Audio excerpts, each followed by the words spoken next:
Chief অ্যাডভাইজারের নেতৃত্বে মিটিংটা হয়েছে। সেখানে হোম অ্যাডভাইজার ছিলেন, আইজি মহোদয় ছিলেন, principal secretary, cabinet secretary, home secretary ছিলেন, PSO of armed forces division lieutenant general Kamrul Hasan ছিলেন, মিলিটারি সেক্রেটারি ছিলেন, এবং আর খোদাবক্স চৌধুরী যিনি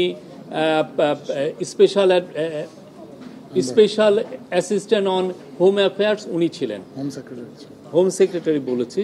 তো এই মিটিংটা খুবই ইম্পর্টেন্ট, 2 ঘন্টার মিটিং ছিল। 2 ঘন্টা মিটিংয়ে সামনে যে ইলেকশন আসছে, ইলেকশনের যে প্রস্তুতি আমাদের কীরকম এবং সেই অনুযায়ী আমরা কি কি কাজ আরও করতে পারি জোরদারভাবে, সেগুলো নিয়ে আলাপ হয়েছে।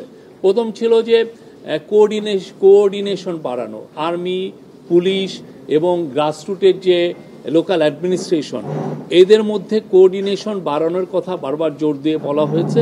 এবং এই কোঅর্ডিনেশনটা লোকাল লেভেলে এবং এটা একটা ন্যাশনাল লেভেলে, দুইটা জায়গায় খুব দ্রুততার সাথে এটা কোঅর্ডিনেশন বাড়ানোর বিষয়ে জোরদার করে বলা হয়েছে।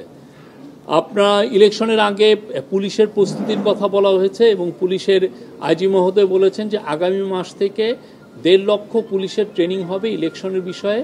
সেপ্টেম্বর থেকে, আগামী মাস না, সেপ্টেম্বর, অক্টোবর এবং নভেম্বরে 1.5 লক্ষ পুলিশের নির্বাচন বিষয়ে তাদেরকে ট্রেনিং দেওয়া হবে। তারপরে ইলেকশনকে সামনে রেখে আপনারা জানেন যে প্রচুর ডিসইনফরমেশন অলরেডি সার্কুলেট শুরু হয়েছে, সামনে এইটা আরও ইন্টেন্সিফাই করবে।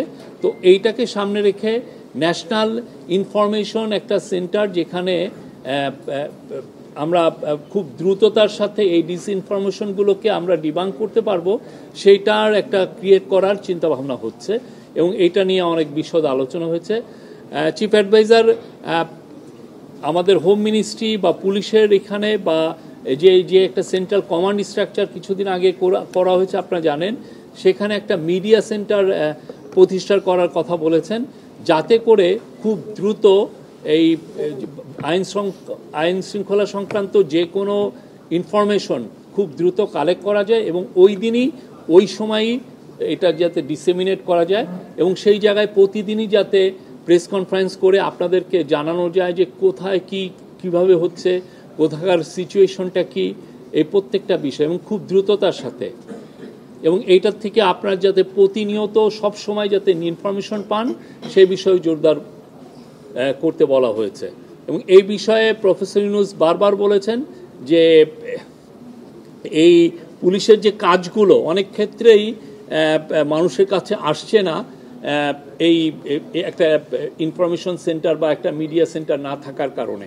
পুলিশ অনেক জায়গায় অনেক ভালো ভালো কাজ করছেন, অনেক জায়গায় ইন্টারভেনশন ওরা খুব দ্রুতই করছেন, কিন্তু দেখা যাচ্ছে যে এই বিষয়গুলো আমাদের অনেকের কাছেই জানা থাকছে না। সেই জন্য এই মিডিয়া সেন্টারটা এটা এইভাবে কাজ করবে।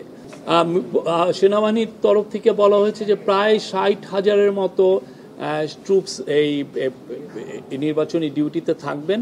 তারা তো অলরেডি জানেন যে তারা সেই জুলাই আপরাইজিংয়ের সময় থেকেই 5ই আগস্টের পরের থেকেই তারা মাঠের ডিউটিতে আছেন, তাদের ম্যাজিস্ট্রেটি পাওয়ারও আছে। তো আমরা আশা করছি যে এই নির্বাচনের সময় তাদের একটা বলিষ্ঠ ভূমিকা থাকবে এবং তারা মূলত স্ট্রাইকিং ফোর্স হিসাবে থাকবেন আইন শৃঙ্খলা পরিস্থিতি নিয়ন্ত্রণের জন্য।